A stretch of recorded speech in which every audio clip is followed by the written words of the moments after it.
Good morning, everyone. Thanks for tuning in to another episode of South Prong Timber. This morning, we're going to introduce the rest of the crew we didn't get to on the last episode. We're here on the Adulterer track, just a little outside of Metter. We're cutting old growth timber. These trees are 75, 80 years old, going to the local sawmill here. On this episode also, we're going to try to explain a little better about how we harvest the timber, from the cutting the trees to the tractor dragging it to the loader and the loader processing it, putting it on the truck and sending it to what mill. My name's Dale Stapleton. I'm Cutout Man for South Prong Timber. Running 843 L2. Cut for 2 crews in a row. I mean, stay pretty busy. Basically, there ain't nothing to do but check your motor oil, check your motor oil. Air filters in here, clean it out every other week or two, Other than that, check the hydraulics in it. Your sticks to joysticks to operate your head on the machine. AC, radio, You basically have to wait for it to go on. Some of them ain't like that, some of them is not like that, Some people's got them rigged where you don't have to put a code in, you crank it the time you mash the button. But we got a code in this one. Open them on, accumulate both at the same time, and open both at the same time, and then I turn my saw on.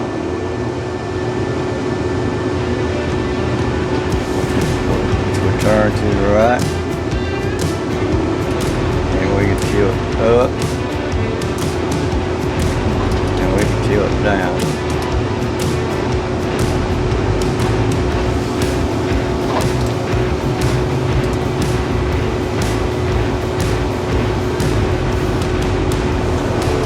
And there you are. That's basically all you can do. They call me Uncle Timmy. I run 535C Caterpillar for South Prong Timber. Basically what I do, I pull wood to the loader for the loader man to process it and put it on the truck. And then I got, like you just say, my grapple right here. It's what I do. I grab the wood with this, that the loader, Cutout Man throws it down, I grab it and carry it to the, on one side of the loader, and he processes it and put it on the trucks. Well, basically what I do, I check my oil, motor oil, and I just do one little walk around and get there and crank it up and go at it. As long as there ain't nothing sticks out to me, I just put my steering wheel down, got it ready where I wanted it at, hit my key, everything come on, fire it up. This is forward and backwards right here. Joysticks right here, it controls the grapple, any way you want it, back and forth, up and down. This over here, it controls the blade. This one right here controls my winch, and yeah, basically this is just my blade. Like I said a while ago, it goes up and down. I push stumps out the way, trash, whatever. And as far as my joystick, it open, shut it, go up or down, turn it back, forward, whichever way you want to go out and in. It don't really matter whatever you need to be doing. And that's basically what it is. Everybody, we're over here on Jed's Brow on the Brent McNair track.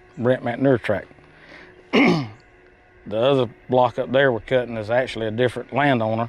We're here in the same area, but a different landowner for the Adulterer track. I'm going to try to explain the process of the cutter cutting the trees and the tractor skidder dragging the trees up to the loader, and Jed and Matt's role and determining what trees go where and what mills and why. My block was planted loblolly. His is natural wood, and it all consists of saw timber. There wasn't no putwood other than the long tops and the regular tops. There's one load of hardwood off this block, but everything, there was I think there was 20 loads of saw timber come off this block. There wasn't no chipping saw.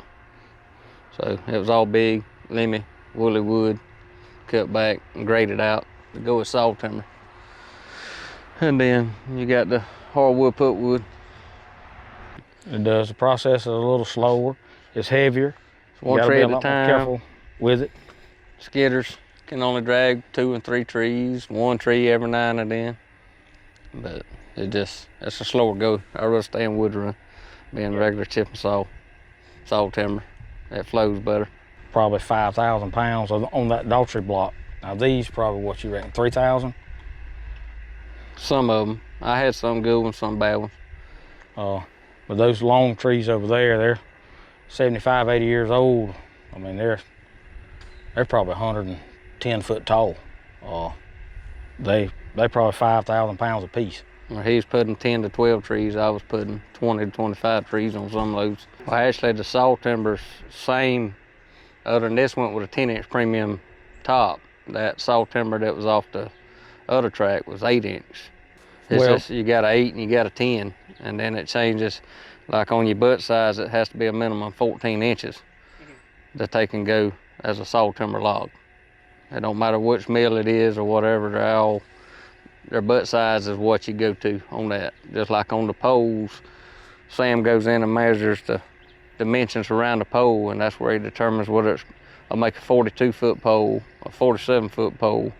But then on the saw timber and chip and saw side of it, you just go by your butt size. On your chip and saw, that's a minimum 10-inch butt, 6-inch top. And it can't be like going to certain mills, it can't be over 18 inches to do that. But then why would you want to take and cut out the saw timber that pays more money? You got to go in and get your 14-inch butt out and take and do an 8-inch top. That's what I just done on the last track I was on. It was the Henley track. I had to sort mine. If I send a load of saw timber to a certain mill, their dimensions there, it goes anywhere from a 14. If I send like a 13-inch butt in there, they go out there and cull that one tree 75 to 100 pounds for the butt being under 14 inches. And if I take and go over that, they fine with it up to a 24-inch butt. Then you got some mills that's got to be between 14 and 18.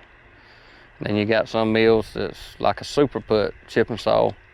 It can't be over a 17-inch butt. I mean, all your mills, you got different grades with your different butts. Like this wood over here is going to actually a strictly sawmill, and they'll cut this wood into... It could go up to a 2x12. Yeah, 2x12, 2x10s, 2x8s, where if you, another mill that we carry saw timber to, like he's talking about with a 14-inch butt, they make 2x6s, 2x4s, 2x8s. But these are premium. The wood we're cutting right now is going to a premium mill, so they cut bigger lumber out of it. They do like your 6x8s, your 8x8s, your 2x8s up to a 2x12, because Right. You don't hardly do 2x14s no more and stuff like that. Nobody hardly uses them anymore. Right. But they used to do, that's where you used to get them boards from, was places like them mills. But like our main mills we go to, they downsized. They took out the gang saws and the band saws. They went to gangs and all that, and it made a smaller production of wood, but they got several different mills that still handle the bigger saw timber. I mean, some mills we haul to, they particularly, you got to have a certain age tree to even enter that mill with it, because of the growth pattern, the rings. These new trees we plant, they grow real fast, and the rings aren't as tight together, so it's harder for them to make a quality piece of lumber out of it. So that's the reason we go to so many different mills, because there's so many different types of wood. It's not just a pine tree, it's different types of That's just crazy like why pine somebody wants a good tongue and groove floor in their house. They want heart pine instead of white pine and stuff like that, because it's soft. It leaves indentions in it when you put a heavy chair on there and stuff like that. Hey everybody, I hope y'all enjoyed this episode of South Prong Timber.